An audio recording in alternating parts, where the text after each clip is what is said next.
फिरोज शाह तुगलक, ये एक ऐसा नाम है ना जो अपने आप में ही विरोधाभासों से भरा हुआ है।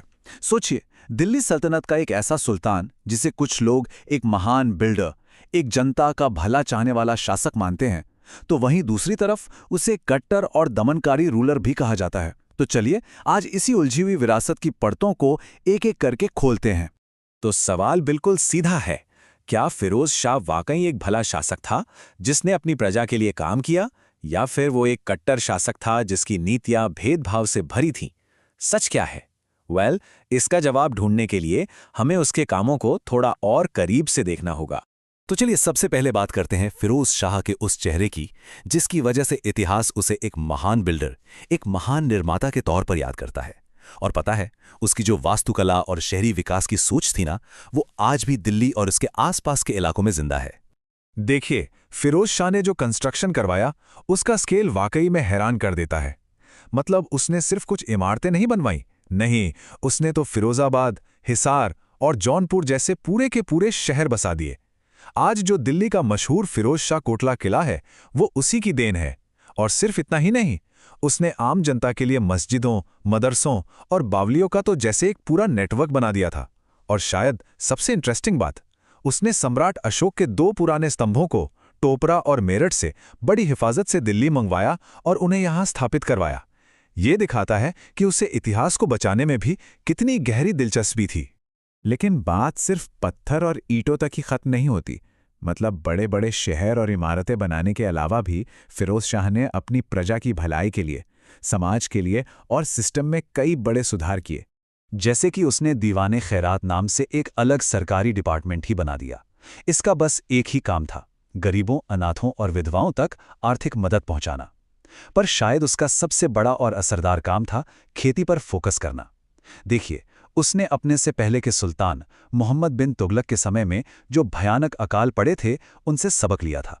और इसीलिए उसने यमुना से हिसार और सतलज से घग्गर तक नहरों का एक बहुत बड़ा नेटवर्क बना दिया।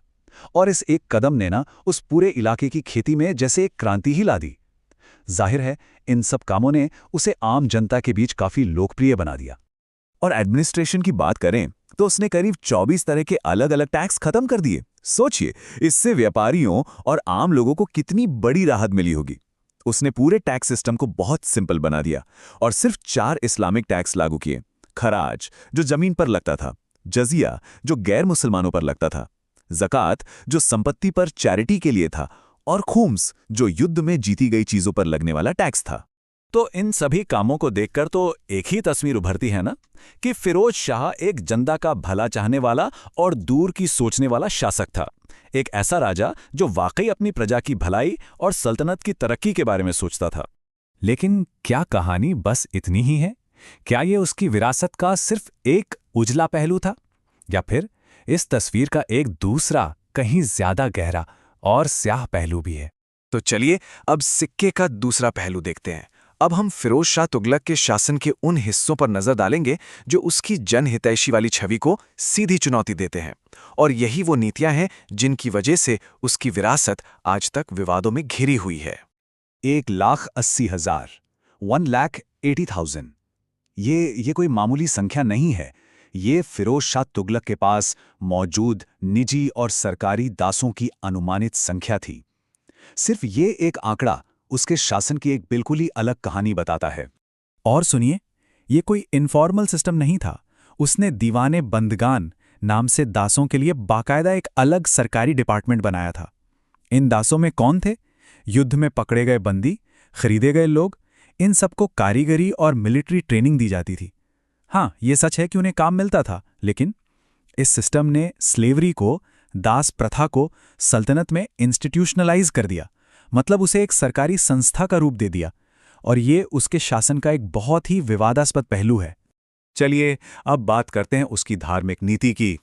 फिरोज शाह एक कट्टर सुन्नी मुसलमान शासक था और उसकी जो धार्मिक मान्यताएं थीं वो उसकी पॉलिटिक्स का एक अटूट हिस्सा थी, जिसका असर उसके हर फैसले पर बहुत गहरा पड़ा। जैसे उसने जजिया टैक्स को बहुत ही सख्ती से लागू किया, लेकिन जो सबसे बड़ा कदम उसने उठाया वो ये था कि उसने पहली बार ब्राह्मणों पर भी जजिया लगा दिया। याद रखिए, ब्राह्मणों को सदियों से इस टैक्स से छूट मिली हुई थी, तो ये सिर्फ एक टैक्स लगाने की बात नहीं थी, ये एक बहुत बड़ा सामाजिक और राजनीतिक संदेश था। कई इतिहासकारों का मानना है कि उसने हिंदुओं और शिया मुसलमानों के लिए भी एक काफी कठोर नीति अपनाई, जो उसकी धार्मिक कट्टरता को साफ साफ दिखाती है। तो हम वापस अपने उसी सवाल पर लौट आए हैं। एक तरफ वो अच्छे काम और दूसरी तरफ ये कठोर नीतियां। इन दोनों तस्वीरों को एक साथ रखकर फिरोज शाह तुगलक की विरासत को आखिर समझा कैसे जाए? उसे एक भला शासक माने या एक कट्टर शासक? देखिए, ये जो टेबल है, ये फिरोज शाह के शासन के इस दोहरेपन को बिल्कुल साफ कर देती है। एक तरफ क्या है? गरीबों के लिए डिपार्टमेंट, खेती के लिए नहरें और एक आसान टैक्स सिस्टम। और दूसरी तरफ 1,80,000 दास, ब्राह्मणों पर पहली बार जजिया, कट्टर धार्मिक नीतियां और हाँ, सरकारी पदों को वंशानुगत बना देना, जिसने आगे चलकर सल्तनत के एडमिनिस्ट्रेशन को बहुत कमजोर कर दिया। तो ये सचमुच एक ही सिक्के के दो पहलू हैं। एक तरफ है वो सुल्तान जो पब्लिक वेलफेयर, आर्किटेक्चर और शिक्षा को बढ़ावा दे रहा था, और दूसरी तरफ है वो शासक जो एक धार्मिक कट्टरपंथी था और एक बहुत बड़ी दास व्यवस्था चला रहा था। उसकी विरासत इन्हीं दो विरोधी ताकतों के टकराव का नतीजा है। और आखिर में ये सवाल हम सबके लिए है, इतिहास को इतने विरोधाभासों से भरे शासक को आखिर याद रखना तो कैसे रखना चाहिए? क्या उसके अच्छे कामों से उसके कठोर और भेदभाव भरे फैसलों को तोला जा सकता है? या फिर शायद उसकी विरासत हमें यही सिखाती है कि महानता और क्रूरता अक्सर एक ही इंसान के अंदर एक साथ मौजूद हो सकती हैं? ये एक ऐसा सवाल है जो आज भी इतिहासकारों को सोचने पर मजबूर करता है।